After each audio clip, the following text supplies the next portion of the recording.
Coordinator for Mural Mania. Noel, did you ever think this day would come about? I did, but it wasn't, it was a lot better than I expected. A lot better than I expected. Very emotional and very exciting at the same time, so we're all very mentally we're spent today, for sure. Do you think they would trust The dream come through. True. Yes, it has. And this is just the beginning of Mural Mania. It's going to catch on, and our town is going to be nationally recognized soon, I think. So. Well, thanks for your efforts. Yes, and thank you too. Thank everybody, all the volunteers, everybody that came today. Can't thank them enough.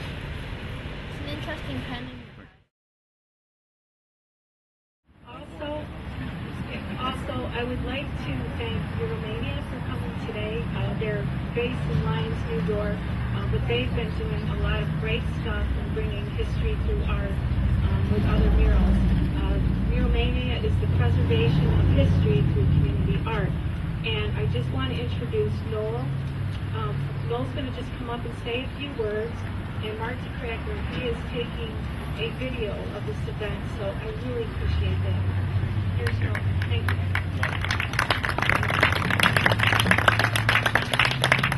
Thank you, Dawn. On behalf of Mark and I and Mural Mania, we just wanted to thank Dawn for inviting us today. We basically started this Mural Mania project about 6 months ago in Lyons, and we're on a fourth mural actually going up within 6 months. So we hope to have a dedication coming up similar to yours, and we're really excited about it. And what I really wanted to say is not about Lyons, is that these murals here are simply a preservation of time. People will come here and see what it looked like back in that day, and we need a lot of this because generations to come, you want them to know what made Weedsport what it is today. So I want to thank everybody, and Dawn, she did a fantastic job. I'm just in awe just looking at it. So, but I just wanted to say thank you, and let's keep this mural thing going. It really is working out well, and obviously it's not going to stop. So thanks very much, everybody.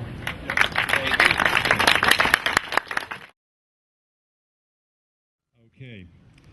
Now, what can I say about Noel? Like I said, I feel bad that I hadn't talked to him in 19 years, or maybe we had a little bit, but we talk every night at 9:25.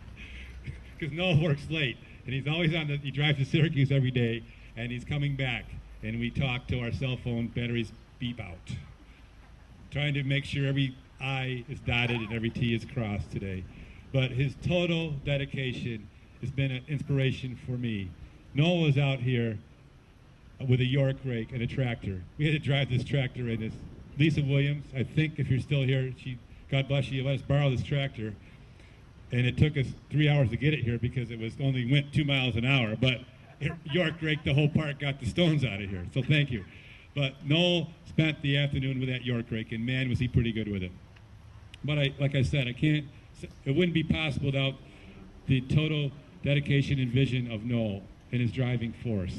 I mean, he secured the Golden's acrylics to get this mural preserved so it ultraviolet won't bother it. And he's on the phone every day trying to make things happen. So without further ado, Noel Dobbins. He's carrying on the tradition of the Dobbins family well.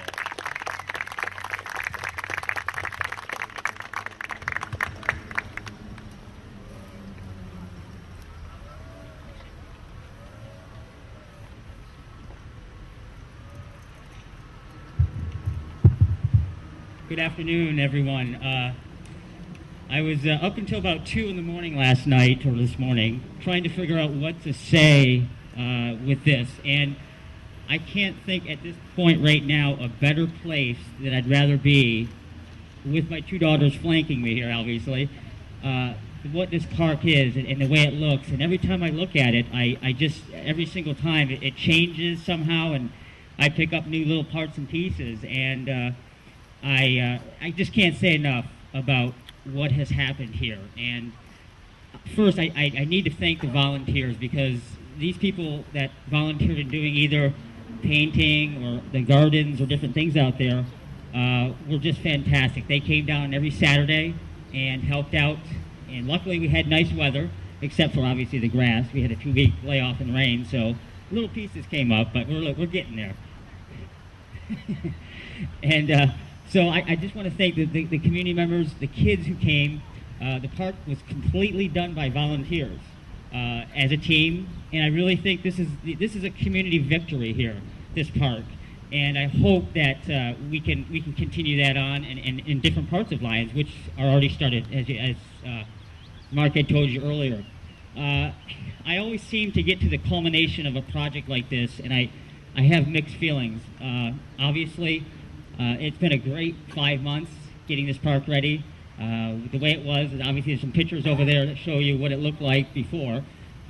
But now, having it come to a culmination also makes me sad, because I enjoyed working with everybody that was part of this, and I hope in the future when we do new projects that we can do this again. I would love time to stop right now, and so I can enjoy this for a long time, and I look forward to that. Obviously, the reunion with Mark after 20 years, it's been incredible. And when Mark says we kept in touch, we've kept in touch 5 or 6 times a day. I mean, it was just that for these last 5 months. But the friends that I've made also, new people that I've met that came down and painted and came down to clear the park out, it was just great. And then I think what I'm doing now is I'm experiencing new emotions from this park.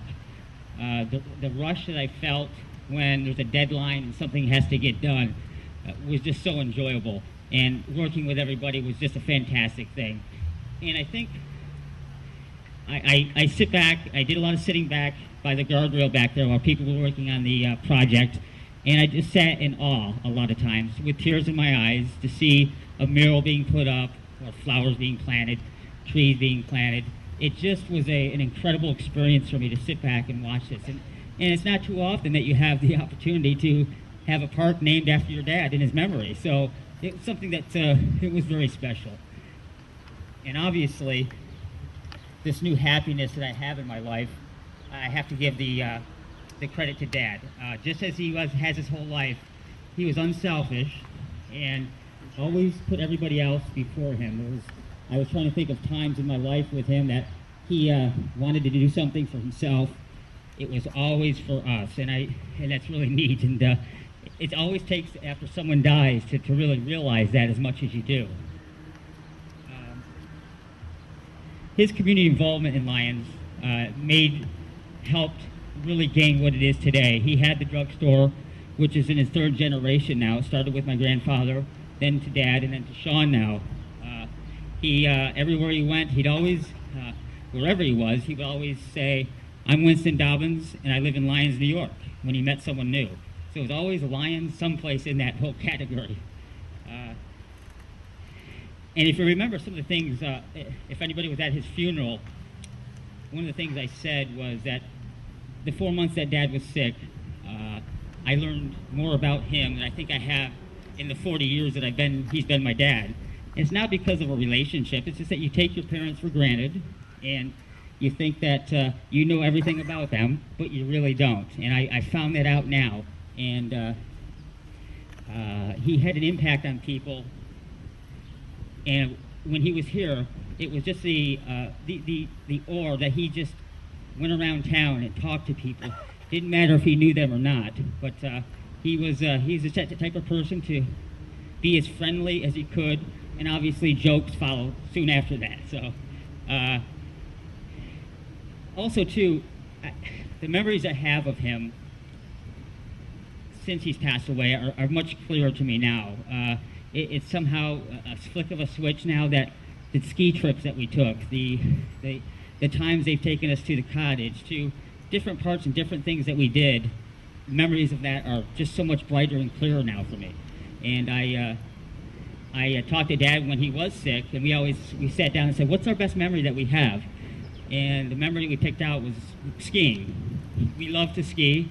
He loved to ski, and we did a lot of that together.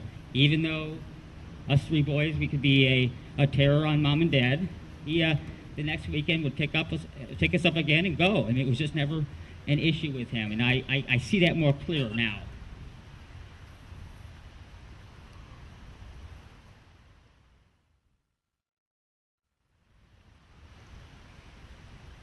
The cottage in the Thousand Islands was where he would go for his inner peace, I think, and he enjoyed being up there a lot, and even though he enjoyed it so much, he always brought us kids again, and even during the summer, he would take us up there. Never was a time where he was alone without his kids on a trip. And again, the memories of that and different things really come to the front of my mind, and I do remember that, and I cherish it now. It's just amazing. Amazing thing. Also, where he put himself before the family. Again, he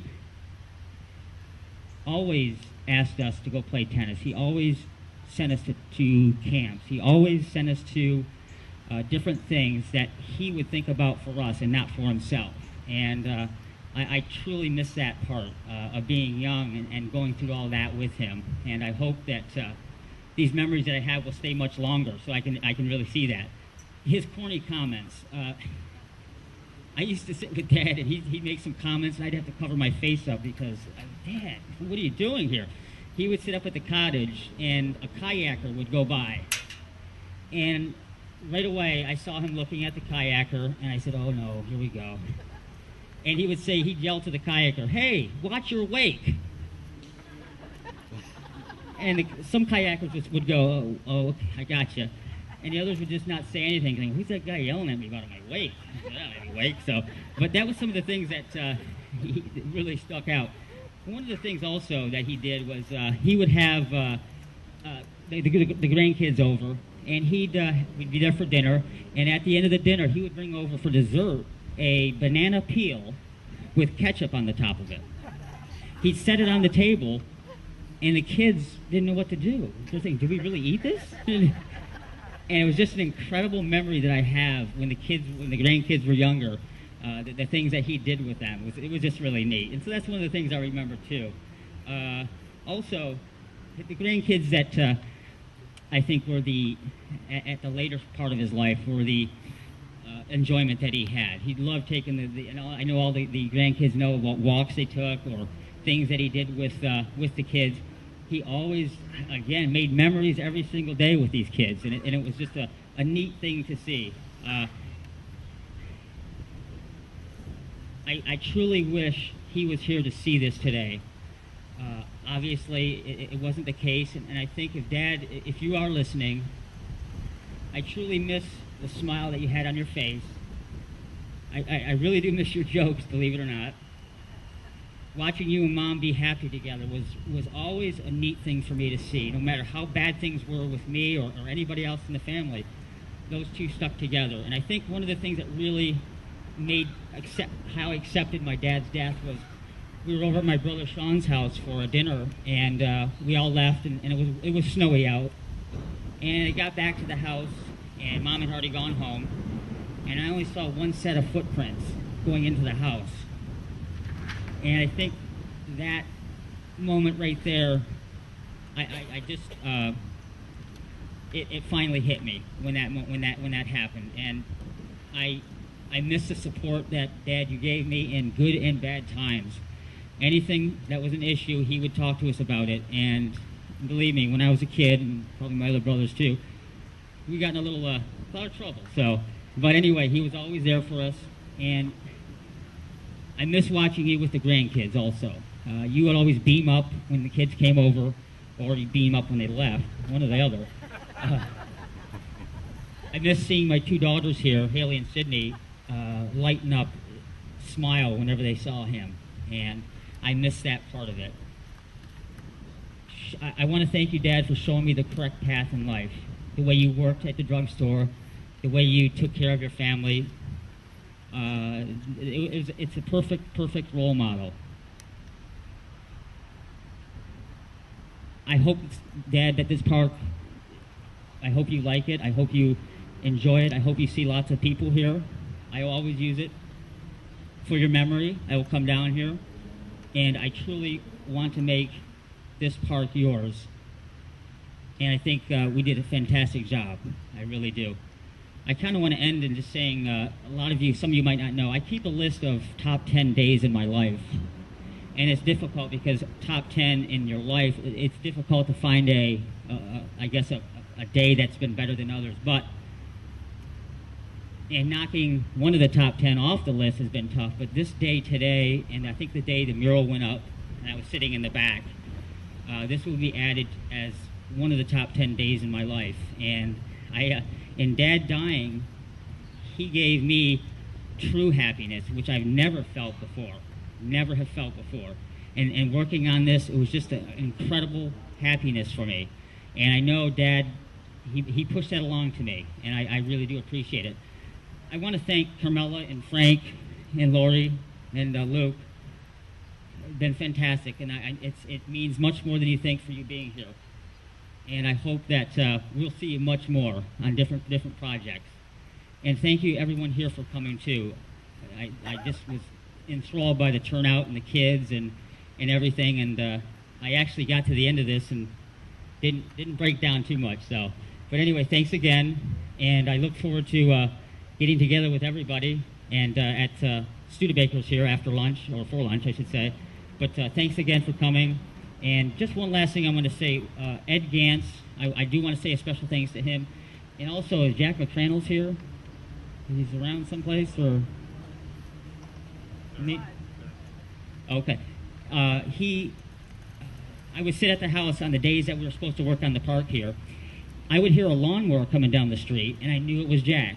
I knew it was Jack. He'd drive his lawnmower from almost a mile and a half away down the streets of Lyons to come down here. And I also wanted to make sure he knew that. And Ed Gantz, obviously, with a broken neck, sitting in a tractor all day, doing what he did was just great. And a lot of the things that you see here today, the programs, different pictures and different things, Sarah Gurney, she's been a family friend for a long time.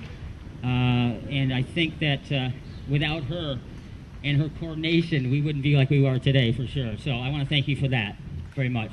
And my brothers, Sean and Luke, Dad was the reason why we were put together, and I can't be happier to have you guys as my brothers. And I hope that we can come down here once in a while, have lunch on the picnic table, and just talk about Dad. Thanks, guys. Thanks, everyone.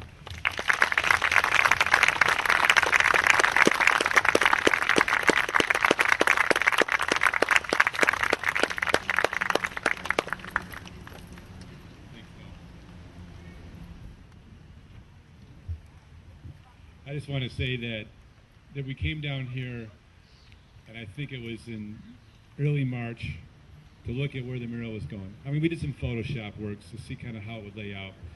And we sat right over there, the view that you see today of that trolley and that canal. And I said, no, it's going to happen. And he said, I wish my dad was here to help me make it happen. I said, no, you are your dad. You can do it. He did it. Give him a hand.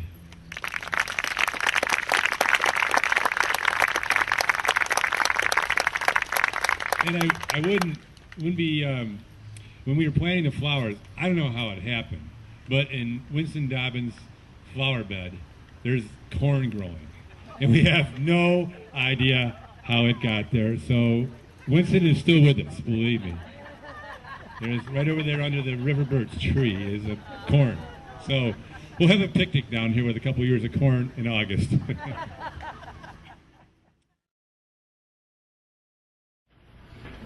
Next we will have Tony Delort speaking on behalf of Noel Dobbins.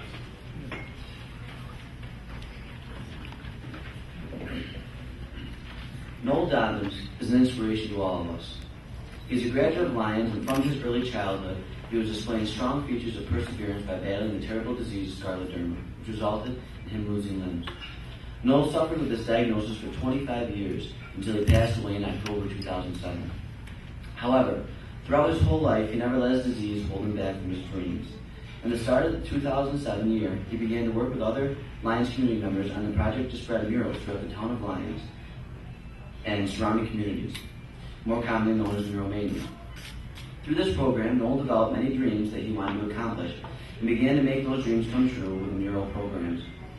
Another dream that Noel wanted to accomplish was to have 50 miles of murals along the Erie Canal as well. This program had just begun to be underway when Noel passed away in October. Even though he is not here with us, his dreams live on through the people who care for him. I personally had the pleasure of working with Noel on the Mural Mania project. As I was around him more and more, I noticed that even though he had a severe disability, it did not deter him in the least to present hard work and assistance toward completing his goals. I remember whenever I went down to the site of the first mural to work on it with the other members, the first person I would see was Noel, either painting the base paint on the wall or riding the lawnmower along with the other tasks. I always remember reading one of the articles on the Mural Mania site about Noel, and how in his hospital bed he was still calling the paint company and making sure that his work got done. This seemed amazing to me, and I could only hope to be half as committed and determined as Noel was. We can all learn from Noel's strength, perseverance, and determination to better the community and help the people around him. He is more than deserving for this great award.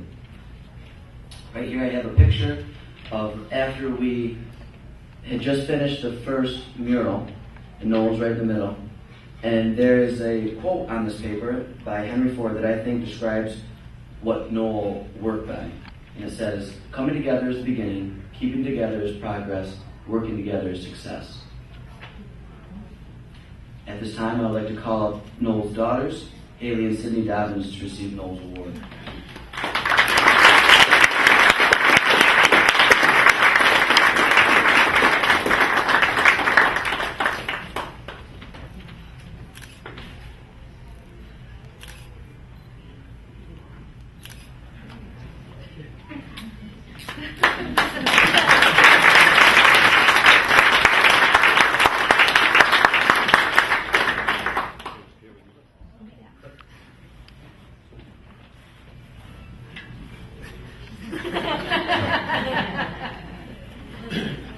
Thank you.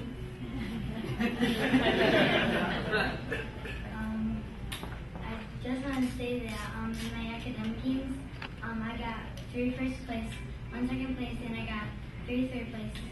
And every time that I got first place, and my teacher, Mrs. Jamal, called me up, I